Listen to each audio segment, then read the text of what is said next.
This is the Redmi Note 14 Pro Plus, and it's already out and available for purchase. If you're not aware yet, it's a decently affordable mid-range phone with design and camera as its main features.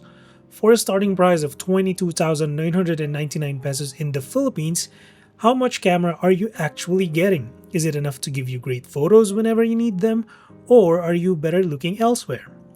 That's what we aim to find out.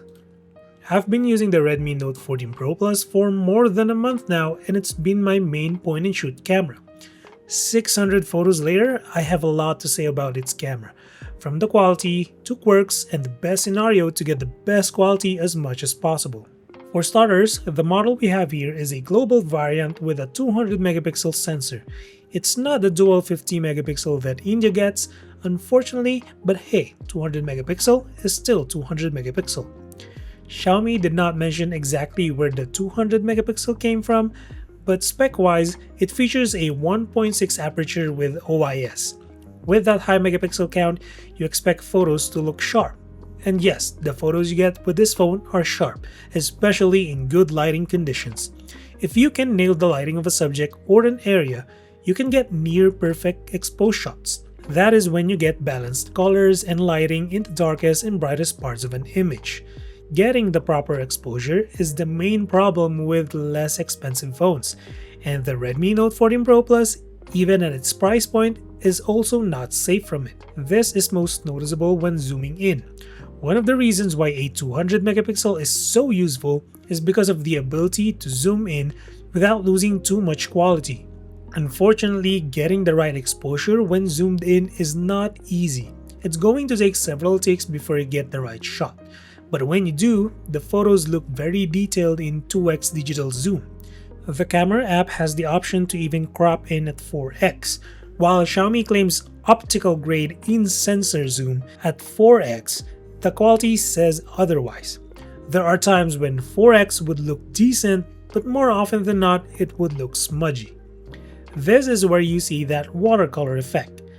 The worst shots I got at 4x were with HDR turned on. You get smearing lines from complicated subjects despite having that OIS to keep your hands steady. Also, it's weird to see out of focus shots when zoomed in when they should be the opposite. My advice is to use 4x only when the subject is not complicated or minimal. Otherwise, you're better off using up to 2x or even 3x zoom if you need to. Over-sharpening is another trait of mobile phones that may work in some scenarios.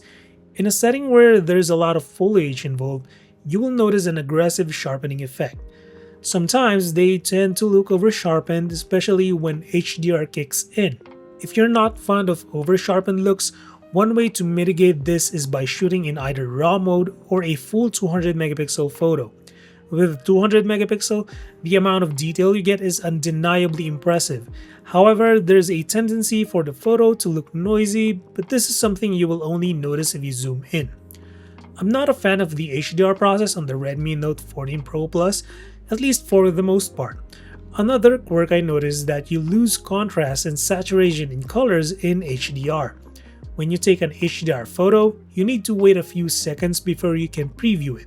This isn't an isolated case since my Poco X7 Pro with a more powerful chipset also does this, albeit in a shorter time, but if you do wish to take burst shots, I suggest turning off the HDR first. It's not the fastest, but it's decent enough. One common trait of a high megapixel sensor is fringing and focusing outside the center due to its small area of focus. There's no workaround here but to either zoom in or move a few inches away from the subject. The colors of the Redmi Note 14 Pro Plus are all over the place depending on the situation. Without HDR, they tend to look contrasted with an extra color saturation. I am personally not a fan of this look as they look overprocessed, leaving little room for editing. When there's only ambient lighting, the Note 14 Pro Plus does a good job of minimizing noise and preserving the detail, but like most Android phones, there's something with the way photos are processed. They just look overly processed and cartoony. They technically look good, but they don't necessarily look appealing. But yeah, you don't lose a lot of details here. Where you lose significant detail is in low light conditions, at least when you zoom in. I don't recommend zooming in when in low light, but instead use the default 1x to get the best possible quality. You can make scenes brighter with night mode, but I've seen better implementations in the past, and here it's just way over processed. The Note 14 Pro Plus still has an 8-megapixel ultra-wide camera, and it's functional at best. It seems the industry has forgotten the ultra-wide camera on all phones except the flagship ones. I will say though that the 20-megapixel selfie camera is above average. Sharpness and detail do not stand out compared to the rest of the competition, but at least you get decent colors and dynamic range.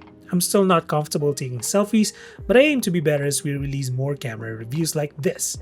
But that's the Note 14 Pro Plus 600 photos later. I'm surprised that there are a lot of quirks to this camera despite the impressive specs on paper.